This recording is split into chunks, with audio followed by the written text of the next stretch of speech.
Bonjour à tous. La ville de Milly-la-Forêt en Essonne est un des lieux incontournables sitôt que l'on évoque la botanique. En effet, la tradition de la culture des plantes s'y rattache depuis le Moyen-Âge. Et certains lieux comme le jardin de la chapelle Saint-Blaise des Simples ou le Conservatoire national des plantes y perpétuent cette tradition. Le jardin de la maison Jean Cocteau n'est pas en reste, qui offre le modèle même du jardin de Curé. Ce lieu qui nous accueille aujourd'hui était idéal pour une série d'émissions liant nature, botanique et littérature. Pour commencer en fanfare cette série, notre premier invité n'est rien moins que le jardinier en chef du château de Versailles, Alain Baraton, pour son dernier ouvrage, L'amour au jardin.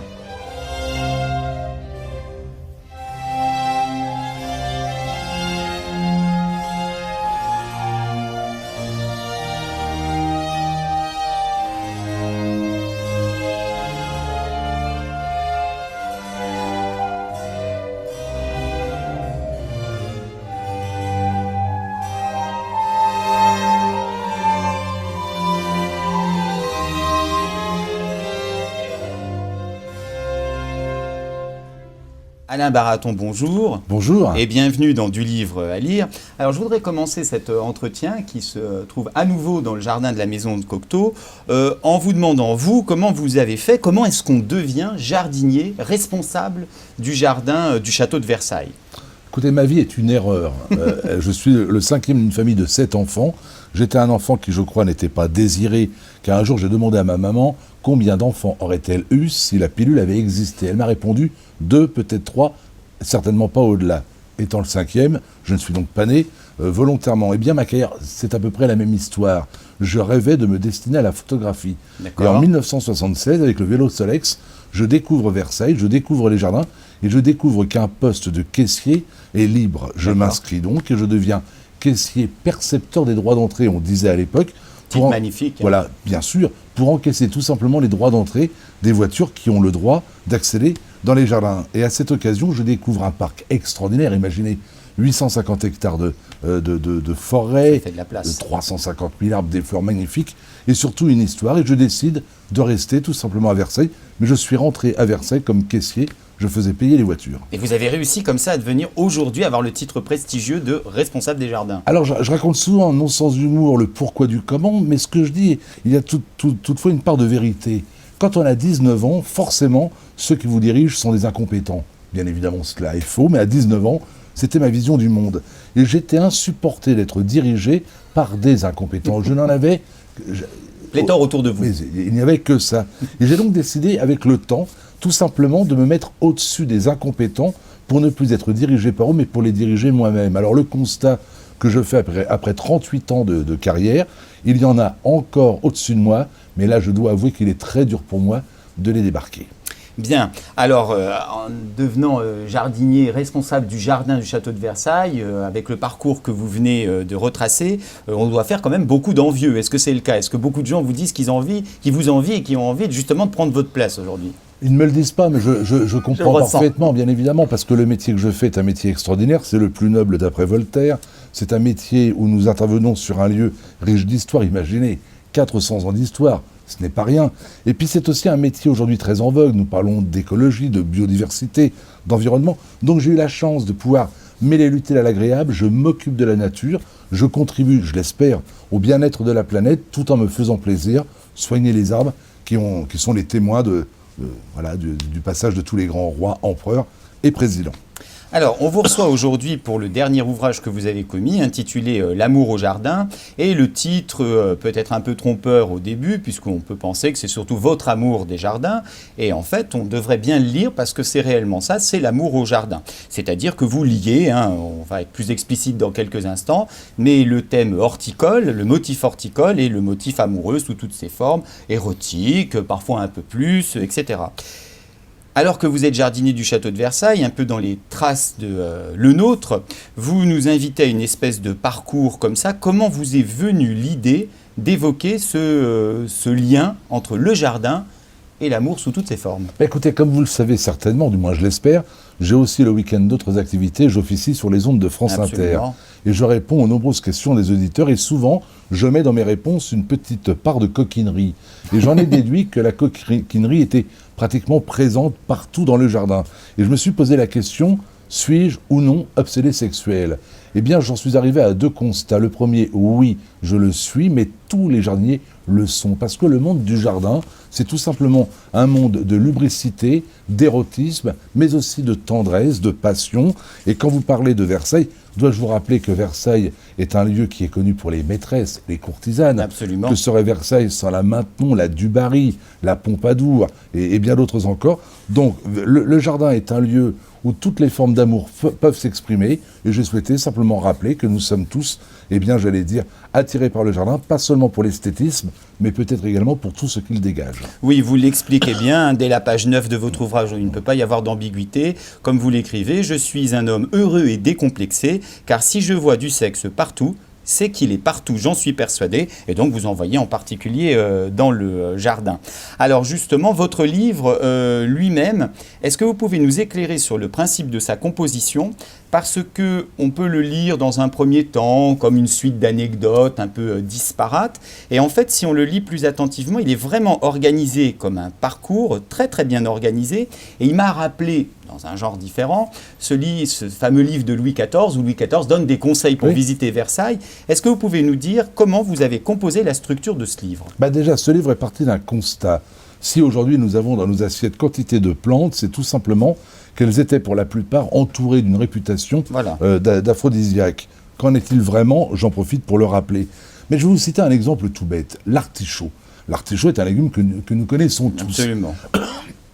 C'est une Italienne, la Médicis, qui emmène l'artichaut, le légume de son pays natal, l'Italie. Et les soirées de la souveraine se terminent souvent en orgie. On en déduit à l'époque que l'artichaut est donc aphrodisiaque. Ce qui est valable pour la reine, bien sûr, l'est pour le peuple. À l'époque, d'ailleurs, on s'en amuse et on écrit une petite comptine que je trouve délicieuse. Artichaut, artichaut, pour garder l'âme et le cul au chaud. Eh bien, voyez-vous, sous la Médicis et aujourd'hui encore, quand on mange trop d'artichaut, on ne contrôle plus ses sentiments, on a un cœur d'artichaut. Et je me suis rendu compte que quantité d'expression aujourd'hui était liée justement aux fruits et aux légumes, et c'était justement cet engouement coquin pour les plantes qui faisait qu'on avait aujourd'hui une diversité dans nos assiettes et dans nos jardins. Alors justement, pour rester dans le même ordre d'idées, quelle est la plante pour vous qui est la plus aphrodisiaque ? La tête. Pourquoi ? Je ne crois pas du tout que les plantes soient aphrodisiaques. D'accord. J'énumère, j'ai même fait un menu aphrodisiaque, mais je ne garantis absolument pas le résultat. Je crois que tout est une question, bien évidemment, de conditionnement, de pensée. On croit que la plante est aphrodisiaque, ça ne fera pas de mal, pourquoi ne pas en profiter ? Non, je ne crois pas que les plantes soient aphrodisiaques, je pense simplement que les plantes invitent, par contre, bien évidemment, au plaisir. Quand vous mangez quelques légumes joliment préparés, forcément, il peut se dégager une atmosphère quelque peu érotique. Quand Louis XIV, à table, observait des dames devant lui savourer des asperges, tous les regards, vous vous en doutez, convergeaient vers la demoiselle. Donc, il y a eu effectivement toute une légende au niveau des plantes. Il n'y a pas de côté aphrodisiaque, il y a simplement un engouement. Le fruit aussi, le fruit avec sa petite saveur sucrée a donné lieu à des expressions pas très élégantes, j'en conviens, mais quand on dit d'une femme qu'elle a, je cite, l'abricot chahuteur, on voit ce que cela veut dire. D'accord. Alors, toujours dans cette idée d'un livre finalement très érudit et très bien organisé, une des sections de votre livre est consacrée, et c'est bien normal quand on est le responsable des jardins de Versailles, au lien entre la mythologie, l'érotisme et la nature. Par exemple, je lis page 23, tous les dieux et toutes les déesses de la mythologie sont, de manière poétique ou franchement lubrique, des obsédés dont les jardins sont les alcôves d'amour, les chambres vertes pour employer l'expression qui désigne à Versailles les bosquets. Est-ce que vous voulez nous en dire un peu plus sur le lien nature, mythologie et amour ? Alors déjà, il est vrai que tous les dieux de la mythologie sont des personnes, pardonnez-moi, allez-y, sont des personnes vraiment attirées par la bagatelle. C'est ça. Prenez l'exemple d'Apollon. Cet homme a eu comment dirais-je, un dynamisme hors du commun. Tout est bon pour le dieu. Hommes, femmes, enfants, personnes âgées, rien vraiment ne va le stopper. Pareil pour Jupiter. Ah, complètement, même pour les dames. Transformant taureau en plante, etc. La narcisse qui vient quand même du fameux mythe. Dois-je vous rappeler que la déesse Aphrodite a donné son nom à Aphrodisiaque ? Absolument. Que la déesse Vénus a donné son nom à Vénérien. Oui. Donc vous voyez comme quoi la mythologie est à l'origine de tous les mots qui définissent aujourd'hui nos travers sexuels. Mais il est vrai qu'on s'est inspiré des dieux pour créer des jardins extraordinaires où sous couvert d'installer des bosquets. En fait, on a créé des lieux de rencontre. Imaginez un instant Versailles, lieu que je connais bien. Le roi est entouré d'une horde de courtisans. Au plus fort de la construction du château et des jardins, il y a tous les jours 36 000 hommes qui viennent y travailler. Comment voulez-vous, dans un tel monument, pouvoir de temps à autre vous retrouver en galante compagnie seul?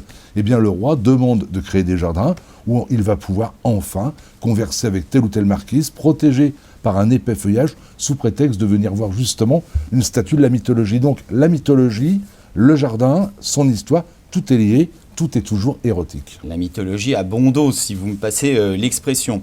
Alors après avoir vu les valeurs aphrodisiaques de certaines plantes, le rapport de la mythologie, de la nature et de la sexualité, un autre chemin de traverse de votre ouvrage, c'est l'usage métaphorique du nom des plantes pour renvoyer à la sexualité. Bon, une des expressions les plus intéressantes et les plus connues qu'on trouve dans votre livre, c'est tiré de Proust, par exemple, quand Odette et Swann veulent faire l'amour et qui disent « faire Cattleya ». Quelle est l'expression métaphorique utilisant les plantes et renvoyant à l'amour que vous préférez? Oui, il y en a quantité, mais avant je voudrais rappeler que les botanistes, qui étaient eux aussi de coquins scientifiques, aimaient employer des noms sexuels pour définir le végétal. Prenons l'exemple le plus connu, l'orchidée. L'orchidée est baptisée ainsi par Linné. Alors, Linné, c'est quand même pas n'importe qui, on ne peut pas le qualifier de perverse. C'est un scientifique reconnu par tout le monde, sauf que Linné va classer les fleurs en fonction des caractères sexuels de celles-ci. Il sera ainsi surnommé par ses pairs, pardonnez-moi, le botaniste pornographe. Eh bien, Linné constate que les racines d'orchidées produisent des boursouflures en forme d'olive, d'où le nom de l'orchidée, qui vient du grec orchis, qui signifie testicule. Vous avez compris que quand vous offrez un pot d'orchidée à une dame, oui. si les fleurs ont un langage, alors méfiez-vous. Donc il y a quantité effectivement d'expressions avec le végétal. Eh bien moi je vais peut-être vous décevoir, mais celle que je préfère, c'est tout simplement effeuiller la marguerite. Parce que j'adore le terme d'effeuiller. Effeuiller a donné effeuillage. La marguerite, c'est le symbole de l'amour, de l'espérance, de l'attente. On effeuille les marguerites. D'ailleurs, dans cet ouvrage, je rappelle que toutes les marguerites ont toujours le même nombre de pétales. Ce qui fait qu'on tombe toujours sur passionnément. Et pas ça, je ne suis pas sûr que ce soit passionnément, mais je ne vous le dirai pas. Bon, parce qu'il faut le découvrir.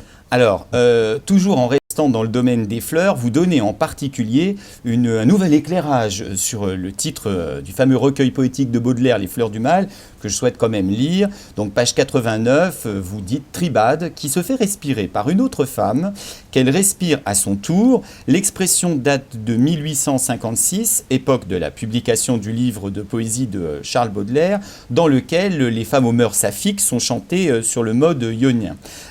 Évidemment, la réputation érotique des jardins de Versailles est abordée.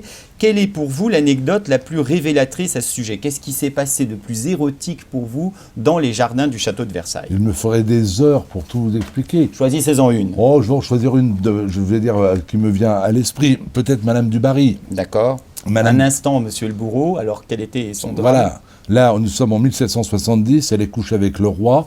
On vient prévenir Louis XV que les rendez-vous sont arrivés. Louis XV, s'étant couché très tard, ne quitte pas la chambre. Il se lève et enfile simplement une robe d'intérieur et fait rentrer dans sa chambre, à côté du lit, le nonce apostolique et l'évêque, je crois, d'Évreux. Imaginez la situation surréaliste. Une femme dort dans un lit, à côté, un roi parle avec deux ecclésiastiques. Au bout de quelques instants, on fait venir un notaire qui a un document officiel à faire signer au roi, alors qu'il entre. Et là, on est donc avec deux prélats, un officier d'état civil, un roi, qui conversent autour d'un guéridon, pendant que Madame du Barry dort dans le lit. Et elle ouvre les yeux, elle entend la conversation qui lui déplaît profondément, elle se lève, elle est entièrement nue, elle ne porte rien, et part dans les jardins pour se promener. Voilà à quoi ressemblaient les jardins sous Louis XV. Il y avait une femme qui n'hésitait pas à s'y promener nue, et je pense que à cette époque, mes collègues jardiniers devaient soigner les abords du Petit Trianon plus qu'aujourd'hui. Très bien. Et alors, un des charmes de votre livre, c'est que vous faites se rencontrer la grande histoire et la petite histoire et l'histoire contemporaine. Une autre anecdote que je souhaite lire à l'écran dans le même ordre d'idées, c'est une expérience qui vous est réellement arrivée. Vous dites, page 160, « Tout invite à l'amour dans les jardins de Trianon, les fleurs qui embaument l'atmosphère, la rivière qui ondule à travers champs, les bancs installés de manière à s'isoler, le gazouillis des oiseaux et les caresses du vent et de la lumière. Quel dommage que les amoureux semblent aujourd'hui en avoir disparu. Il n'y a pas si longtemps, toutefois, non loin du temple de l'amour, se déroula une histoire si folle que, bien que je n'en ai pas été directement témoin, elle est une de celles qui m'auront le plus marqué. Voulez-vous compléter cette chose-là? Quelle est cette histoire? Parce qu'elle est vraiment extraordinaire. Oh, c'est l'histoire tout simplement d'un couple qui arrive à mon bureau. L'homme, très chic, vient se plaindre parce qu'il était en train d'honorer sa compagne quand un de mes jardiniers lui est, je cite le monsieur, tombé dessus. Alors je regarde cet homme et je lui rappelle que si mon collaborateur est intervenu, c'était certainement à juste titre. Il devait donc être un peu plus discret pour assouvir ses penchants. Et il me dit « Non, monsieur, il m'est tombé dessus ». Je le regarde, je lui demande s'il peut être plus précis. Et il me dit que l'homme est tout simplement tombé d'un arbre. Je trouve la scène surréaliste, j'arrive à identifier le coupable. Et j'apprends tout simplement que ce jardinier avait observé que ce couple venait tous les jours à heure fixe au même endroit. Et que pour ne rien rater du spectacle, eh bien, il s'était tout simplement mis dans un arbre, la branche avait cédé et il était tombé. C'était un voyeur. Et ça, c'est pas une anecdote du temps des rois, c'est une anecdote tout à fait contemporaine. Non, je n'aime pas le terme de voyeur quand il est accolé à un jardinier. C'était un contemplatif, ce qui n'est pas tout à fait la même chose. D'accord. Alors, on peut aussi se poser la question, parce que c'est vraiment un livre extrêmement érudit, ça a l'air comme ça d'être un peu léger, mais l'érudition et la légèreté ne sont pas forcément antithétiques. Où avez-vous acquis toute cette science, aussi bien de la nature, ça on le comprend, mais de l'érotisme? Alors je vous remercie de le souligner. Effectivement, c'est un livre que j'ai voulu plaisant à lire. D'ailleurs, j'ai pris beaucoup de plaisir moi-même à l'écrire. C'est un livre qui m'a demandé beaucoup de travail de recherche parce que tout ce qui est raconté est vrai. C'est-à-dire que je n'ai rien inventé, il y a des histoires stupéfiantes, j'ai simplement été au fond, j'allais dire des choses. Il y avait autrefois à Versailles une vieille bibliothécaire qui était une dame extraordinaire et quand je cherchais les documents et quand je m'approchais des lieux, j'allais dire maudits, elle rougissait. Donc cette femme, je voudrais lui dire merci aujourd'hui parce que la teinte de son visage m'a considérablement aidé dans mes recherches. Non, j'ai simplement voulu savoir pourquoi des fruits avaient été baptisés ainsi. Vous avez un homme qui a baptisé une pêche petite pute. Avouez que c'est quand même curieux d'appeler un fruit ainsi. Pourquoi a-t-on appelé un arbuste verge d'or ou arbre à couilles?